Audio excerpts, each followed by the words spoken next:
अस्सलामुअलैकुम एवरीवन। तो आज मैं आप लोगों को सिखाऊंगा कि एआई की हेल्प से बिना कोडिंग के स्कूल मैनेजमेंट सिस्टम का एक प्रोफेशनल डैशबोर्ड कैसे बनाया जाता है। लेकिन वीडियो शुरू करने से पहले कुछ चीज़ें रेडी होनी ज़रूरी हैं।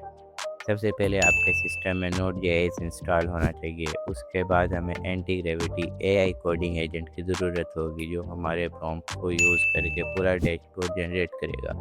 और इस प्रोजेक्ट के लिए हमें तीन इम्पोर्टेंट चीज़ें चाहिए: प्रॉम्प्ट, थीम, यूआई और यूएक्स डिज़ाइन। ये तीनों फाइल आपको मेरे टेलीग्राम और व्हाट्सएप चैनल पर मिल जाएंगी।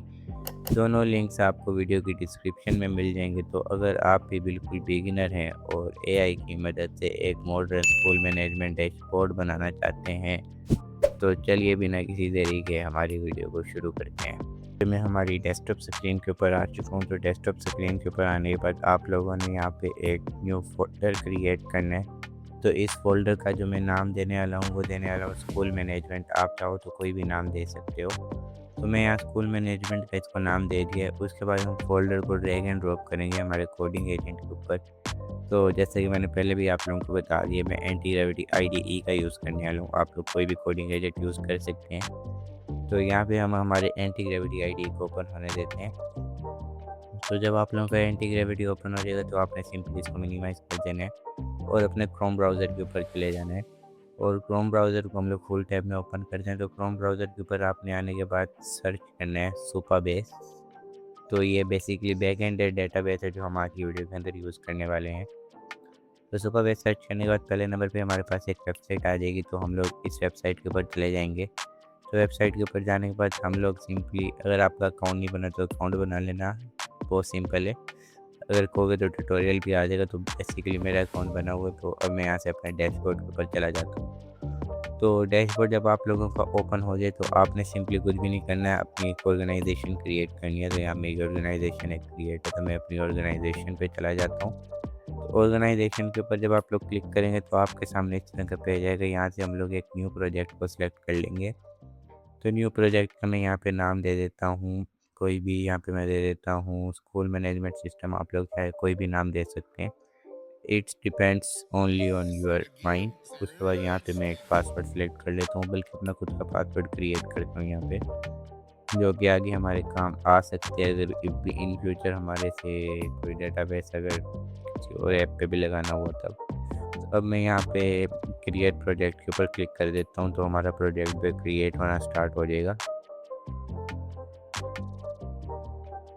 तो यहाँ पे हमारा प्रोजेक्ट क्रिएट हो चुका है और हम ट्रेडिशनल्स को नोट चेंज करेंगे और यहाँ से हम लोग चले जाएंगे प्रोजेक्ट्स की सेटिंग्स के ऊपर। तो प्रोजेक्ट की सेटिंग्स के ऊपर हम लोग जब आ जाएंगे तो यहाँ से हम लोग जाएंगे एपीआई कीज़ के ऊपर। तो मैं यहाँ से एपीआई कीज़ के ऊपर चला जाता हूँ। तो एपीआई कीज़ के ऊपर जाने के बाद हम लोग क्या करेंगे, यहाँ से legacy and non service role API की के ऊपर चले जाएंगे। तो यहाँ से मैं इसके ऊपर क्लिक करता हूँ। तो यहाँ पे हमारे पास एपीआई की हमारी लोड हो जाएगी। तो यहाँ से हम लोग सिलेक्ट करेंगे एनॉन पब्लिक को। आपने सर्विस रोल को नहीं, आपने भी एनॉन पब्लिक को ही करना है। उसके बाद नीचे हम डेटा एपीआई के ऊपर जाएंगे और यहाँ से हम जो है हमारे प्रोजेक्ट का यूआरएल उसको कॉपी करेंगे। तो अभी इसको लोड होने देते हैं। तो लोड होने के बाद हम एपीआई यूआरएल को कॉपी करेंगे और हमारे एंटी ग्रेविटी के ऊपर दोबारा आ जाएंगे। तो अब यहाँ पे हमें चाहिए होंगी वो तीन फाइल जो मैंने आपको स्टार्ट में बताई थी। तो ये तीनों आपको मेरे टेलीग्राम और व्हाट्सएप चैनल पे मिल जाएंगी और इन दोनों का लिंक आपको डिस्क्रिप्शन में मिल जाएगा। अब मैं इन तीनों फाइल्स को ड्रैग एंड ड्रॉप करूँगा हमारे आईडीई के ऊपर। तो जब आप इसको ड्रैग एंड ड्रॉप कर देंगे आईडीई के ऊपर तो सिंपली हम पीआरडी को ड्रैग एंड ड्रॉप करेंगे हमारे कंपोज़र पर और इसको यहाँ पे टैग करके लिखेंगे कि ये हमारे प्रोजेक्ट का कंप्लीट स्ट्रक्चर है। मैं इसको लिख देता हूँ। आप लोग अपनी वर्डिंग यूज़ कर सकते हो। तो मैं अभी यहाँ पे अपनी वर्डिंग यूज़ कर रहा हूँ और मैं कोई इतना प्रोफेशनल तो हूँ नहीं इंग्लिश के अंदर। तो यहाँ पे मैं लिखना स्टार्ट कर चुका हूँ। तो यहाँ पे मैंने इसको सिंपली लिखा है, ये पीआरडी है और नीचे थीम है, उसके बाद यूआई डिज़ाइन है। उसके बाद मैं आपको बता दूँ एंड में क्या लिखना है। आपने इसको एंड में लिखना है दिस इज़ द सुपरबेस एपीआई की। तो यहाँ पे हम हमारी एपीआई की को पेस्ट कर देंगे। उसके बाद हम नीचे लिख देंगे this is my project URL, या प्रोजेक्ट यूआरएल भी लिख सकते हो। यहाँ पे हम हमारे प्रोजेक्ट का यूआरएल लिख देंगे। उसके बाद हम एंटर प्रेस करेंगे तो हमारी जो है चली जाएगी कमांड इसके पास और हमारी वर्किंग स्टार्ट हो जाएगी। तो हम अब हमने ज़्यादा कुछ नहीं करना, सिंपली वेट करना जब तक हमारा प्रोजेक्ट टर्न नहीं हो जाता कोड होना। तो मैं यहाँ वेट करता हूँ थोड़ा सा और आपको अपडेट भी करता रहूँगा साथ साथ जहाँ आप लोगों को अपडेट की ज़रूरत होगी। तो थोड़ा सा वेट करते हैं। तो यहाँ पे चेक कर सकते हैं। हाँ, आपने एक और चीज़ मेंशन लाज़मी करनी है कि जो फाइल्स मैंने तुम्हारे साथ टैग किए हैं उसको रीड फुल करना है, नहीं तो ये आपका कोई भी पार्ट मिस कर देगा और आपको पता भी नहीं चलेगा। तो अब यहाँ पे चेक कर सकते हैं इसने इम्प्लीमेंटेशन प्लान हमारे लिए क्रिएट करके दे दिया है। तो इम्प्लीमेंटेशन प्लान को मैंने अच्छी तरह पढ़ लिया है, तो आप लोग भी एक दफ़ा मैं आप लोगों के सामने भी कर देता हूँ। उसने कहा कि डेटाबेस नहीं, सिंपली उसने कहा कि डेटाबेस कोई वो फाइल बनाएगा, तो ओके हमारे लिए ये एकदम सही है। तो यहाँ पे चेक कर सकते हैं कि इसने कंप्लीट प्रोजेक्ट का जो कोड है वो राइट करके दे दिया है हमें। 9626 लाइन्स का कोड है। तो सिंपली जब ये आपको कोड राइट कर देगा तो एक दफ़ा हम पहले चेक करेंगे कहीं इसने सर्वर रन तो नहीं किया। अगर इसने सर्वर रन नहीं किया होगा तो हम हमारी CLI को ओपन करेंगे ऊपर टैप करके। जब हमारी CLI ओपन हो जाएगी तो हम क्या करेंगे, यहाँ पे एक कमांड एंटर करेंगे npm run dev। तो कमांड एंटर करने के बाद हम सिंपली कुछ नहीं करेंगे, थोड़ा सा वेट करेंगे जब तक हमारी कमांड रनिंग कंप्लीट नहीं हो जाती। तो जब हमारी कमांड रनिंग कंप्लीट हो जाएगी तो ये हमें एक लिंक दे देगी। तो अभी कमांड रन हो रही है। तो जब तक कमांड रन हो रही है जब तक हम क्या करेंगे, सुपरबेस का स्कीमा कॉपी करेंगे और हमारे सुपरबेस के ऊपर चले जाएंगे और यहाँ से हमने जो SQL एडिटर बनाया था उधर चले जाएंगे। SQL एडिटर के बाद हम लोग यहाँ पे हमारी क्वेरीज को पेस्ट कर देंगे। क्वेरीज पेस्ट करने के बाद हम रन के ऊपर क्लिक करेंगे और रन क्वेरी के ऊपर क्लिक कर देंगे। तो हमारी क्वेरी रनिंग होना स्टार्ट हो चुकी है। अब हम थोड़ा सा वेट करेंगे जब तक यहाँ पे सक्सेस नो रोज रिटर्न तो नहीं आता। तो यहाँ पे लिखा हुआ आ चुका है। तो हम ID के ऊपर दोबारा जाएंगे और लोकल होस्ट यहाँ पे इसने दिए तो इसको कॉपी करेंगे। अगर कॉपी नहीं हो रहा आपका भी तो आपने सिंपली कुछ भी नहीं करना, अपना क्रोम ब्राउज़र ओपन करना है। क्रोम ब्राउज़र ओपन करने के बाद न्यू टैब क्रिएट कर लेना है। न्यू टैब क्रिएट करने के बाद आपने यहाँ लिखना है लोकल होस्ट $3000 और इसके बाद हम एंटर प्रेस कर देंगे तो हमारी वेबसाइट लोड होना स्टार्ट हो जाएगी। चेक कर सकते हैं। तो जब हमारी वेबसाइट लोड हो जाए तो यहाँ पे चेक कर सकते हैं अभी रेंडरिंग ले रही है, क्योंकि जब आप लोकली होस्ट करते हैं तो ये रेंडर प्रोसेस लेती है। तो जब वेबसाइट ओपन हो जाएगी आपकी तो आप लोगों ने क्या करना है, सिंपली एक न्यू अकाउंट क्रिएट कर लेना है। तो मैं यहाँ से एक न्यू अकाउंट क्रिएट कर लेता हूँ। एंटर नेम एंटर कर देते हैं हमारा। उसके बाद अकाउंट एडमिन आपने क्रिएट करना है। उसके बाद ईमेल एड्रेस और पासवर्ड में एंटर कर देता हूँ। वही ईमेल एड्रेस को भी फिर कंटिन्यू के ऊपर मैं क्लिक कर देता हूँ। तो अब ये कह रहे हैं कि registration successfully, please check your email verification और लॉगिन इफ नॉट वेरीफाइड। तो अब मैं प्लस के ऊपर क्लिक करूँगा। प्लस के ऊपर क्लिक करने के बाद मैं सिंपली यहाँ से gmail.com सर्च करूँगा और gmail.com सर्च करने के बाद हम थोड़ा सा वेट करेंगे। तो जब हम थोड़ा सा वेट करेंगे तो हमारे पास सुपरबेस ओस का मेल आ जाएगा। तो हम लोग इसके ऊपर क्लिक करेंगे और कंफर्म ईमेल एड्रेस के ऊपर क्लिक करेंगे। कंफर्म के ऊपर क्लिक करने के बाद हमारे पास कुछ इस तरह का पेज आ जाएगा। तो यहाँ पे 404 एरर आएगा तो उसको इग्नोर करेंगे और साइन इन के ऊपर क्लिक कर देंगे। तो अभी हमारा पेज कंपाइल होना स्टार्ट हो चुका है। तो यहाँ पे हम लोग थोड़ा सा वेट कर लेंगे।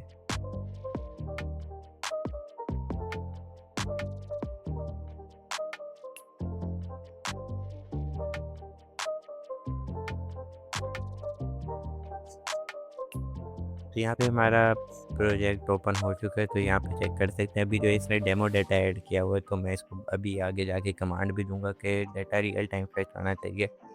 तब हम सिंपली आपको मैं एक दफ़ा चेक भी करा देता हूँ कि जो डाटा है ये हमारे डेटाबेस के अंदर नहीं है। एक दफ़ा खुद भी चेक कर लूँगा। तो यहाँ से मैं नीचे से स्क्रॉल करूँगा, यहाँ पे हमारे पास एक सेक्शन आ जाएगा जिसका नाम होगा टीचर्स। तो टीचर्स के ऊपर मैं क्लिक कर देता हूँ। तो टीचर्स के ऊपर क्लिक करने के बाद चेक कर सकते हैं कोई टीचर भी नहीं है। और अब मैं प्रोफाइल के ऊपर क्लिक करता हूँ तो सिर्फ हमारी प्रोफाइल क्रिएटेड है। उसके बाद अगर मैं यहाँ से ऊपर जाऊँ और यहाँ से मैं क्लिक करूँ स्टूडेंट्स के ऊपर तो स्टूडेंट्स में भी कोई नहीं है। तो अब मैं आगे जाके इसको काउंट दूंगा। तो अब सिंपली हम क्या करेंगे कि हम हमारा एंटी ग्रेविटी ID जो है उसको ओपन करेंगे, लेकिन उससे पहले एक दफ़ा हमारी प्रोफाइल के ऊपर जाएंगे और चेक करेंगे कि हमारा अकाउंट सही है। तो यहाँ पे अकाउंट हमारा सही है एकदम। तो अब डैशबोर्ड के ऊपर दोबारा जाते हैं। Wait a minute. तो अब मैं जाता हूँ यहाँ से एंटी ग्रेविटी ID के ऊपर और यहाँ से इसको टैग कर देता हूँ।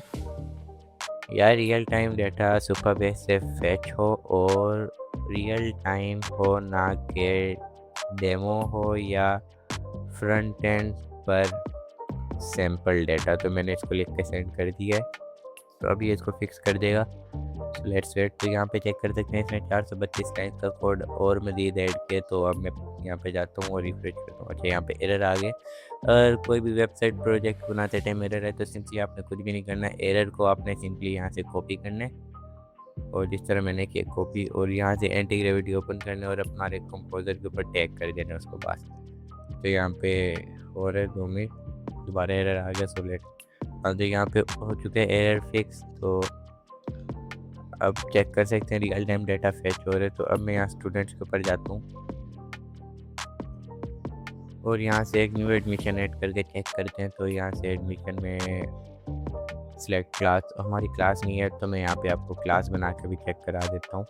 तो मैं जाता हूँ क्लास यूनिट सेक्शंस के ऊपर। यहाँ पे जाने के बाद मैं एक न्यू क्लास ऐड करूँगा। न्यू क्लास ऐड कर देते हैं हम क्लास 1। 2 minute, class 1। उसके बाद मैं क्रिएट क्लास के ऊपर क्लिक करूँगा और हमारी क्लास ऐड हो जाएगी। तो अब मैं आगे जाके सेक्शन भी क्रिएट करूँगा।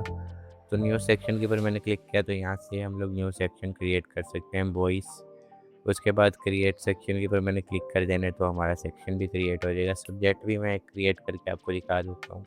बेसिकली ये सब्जेक्ट होगा कि किस क्लास में कौन से सब्जेक्ट या पूरे स्कूल में कितने सब्जेक्ट पढ़ाए जाते हैं। तो मैं यहाँ पे इसका नाम दे देता हूँ मैथ 01। उसके बाद रजिस्टर्ड सब्जेक्ट। उसके बाद हम क्या करेंगे, सब्जेक्ट असाइनमेंट के ऊपर जाएंगे तो हम उस सब्जेक्ट के असाइनमेंट यहाँ पे ऐड कर सकते हैं। तो बेसिकली मैं न्यू एडमिशन के ऊपर दोबारा जाता हूँ। तो अब क्लास सेलेक्ट करूँगा क्लास 1। सेक्शन ऑटोमेटिकली इसने सेलेक्ट कर लिया। तो मैं फर्स्ट नेम असद ऐड करूँगा और लास्ट नेम में मैं ऐड करूँगा CH। तो मैं यहाँ कंप्लीट डिटेल फिल कर देता हूँ जब तक आप लोग देखें मैंने किस तरह डिटेल फिल की है, क्योंकि अगर मैं कमेंट्री करूँगा तो आप लोगों ने बोर ही होना है।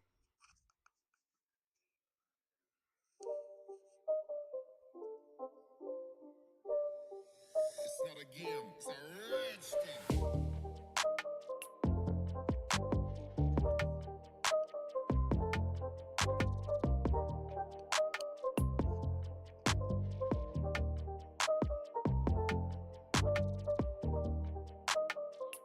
अब मैं यहाँ पे गार्डियन का कॉन्टैक्ट नंबर ऐड कर देता हूँ। आप लोग जो मर्जी ऐड कर सकते हैं। यहाँ पे मैंने एक रैंडम नंबर ऐड कर दिया। तो अब मैं यहाँ पे परमानेंट एड्रेस ऐड कर देता हूँ कोई रैंडम, और उसके नीचे क्या नाम है हमारे पास है कुछ मेडिकल एंड इमरजेंसी डिटेल्स। तो वो आप लोग ऐड करें ना करें वो आप लोग की अपनी मर्जी है, क्योंकि ये ऑप्शनल लिखा हुआ है आगे, जिसके अंदर अलाइनमेंट है, मेडिकल नोट्स है, इमरजेंसी कॉन्टैक्ट नंबर। जब आप लोग ये सब फिल कर लें, आपने कंफर्मिंग एड्रेस के ऊपर क्लिक करना है, और कंफर्मिंग एड्रेस के ऊपर क्लिक करने के बाद आपके सामने कुछ इस तरह का पेज आएगा। तो यहाँ पे एडमिशन हमारा सक्सेसफुली क्रिएट हो चुका है। तब हमारी ऐप के मेन फीचर जो कि हमारा फ़ी मैनेजमेंट का सिस्टम है उसके ऊपर जाने वाले हैं। तो यहाँ पे मैं फ़ी मैनेजमेंट के ऊपर क्लिक कर देता हूँ। तो फ़ी मैनेजमेंट के ऊपर मैंने जैसे ही क्लिक किया तो यहाँ पे वेट, तो यहाँ पे फ़ी मैनेजमेंट ओपन हो चुका है। तो यहाँ पे बैच बिल मंथली, जिससे हमारे बैच का जो मंथली बिल है वो रीसेट कर सकते हैं। तो अगर किसी ने फ़ी किया तो अगला मंथ स्टार्ट हो तो वो रीसेट। तो यहाँ फ़ी स्ट्रक्चर के ऊपर गया तो मैं ऐड स्ट्रक्चर के ऊपर क्लिक करता हूँ। तो क्लास फ़ी टाइप, तो अभी फ़ी टाइप का ऐड करने का इसने कोई बटन भी नहीं दिया। तो इसको मैं बताता हूँ आप लोगों ने किस तरह फिक्स करना है। इसको फिक्स करने का सिंपल सा एक सॉल्यूशन है। वेट 2 मिनट, इसको क्लोज करता हूँ और यहाँ से मैं पॉज करता हूँ वीडियो। और अब आप लोग चेक करना, अगर मैं जाता हूँ पेमेंट रजिस्ट्री के ऊपर, wait a minute, fee structure के ऊपर गया तो यहाँ पे ऐड फी टाइप का बटन आ चुका है। अब मैं आपको दिखाता हूँ ये किस तरह, मैंने जिस तरह कहा था कंपोजर के ऊपर जाके कहा फी टाइप का बटन ऐड करो, तो उसने कर दिया है। तो अब मैं फ़ी टाइप यहाँ पे एक रैंडम फ़ी टाइप ऐड कर देता हूँ। इस तरह मैं ऐड कर देता हूँ मंथली फ़ी। उसके बाद मैं नीचे डिस्क्रिप्शन के ऊपर ऐड कर दूँगा एमटी फ़ी यानी मंथली फ़ी ऑफ स्टूडेंट्स। उसके बाद मैं यहाँ पे ऐड कर दूँगा सेव फ़ी टाइप। जब आप लोग इतना कर लें, आप लोगों ने सिंपली कुछ भी नहीं करना। अब आपने ऐड स्ट्रक्चर के ऊपर क्लिक करना है, यानी कि हमारा फ़ी स्ट्रक्चर किस तरह का होगा वो ऐड हो जाएगा यहाँ पे। तो मैं ऐड कर देता हूँ 1000 और सिलेक्ट। It's not a तो यहाँ game, पे हमारे it's a पास ऐड हो rich चुका है। thing. हमारे पास फ़ी स्ट्रक्चर हमारा, मैं आपको बताता हूँ इसका यूज़ किस तरह होगा। तो बिलिंग इनवॉइस के पेमेंट रजिस्टर के ऊपर कोई इतना खास यूज़ नहीं है। तो अब मैं अगर जाऊँ यहाँ पे बिलिंग एंड इनवॉइस के ऊपर, वेट,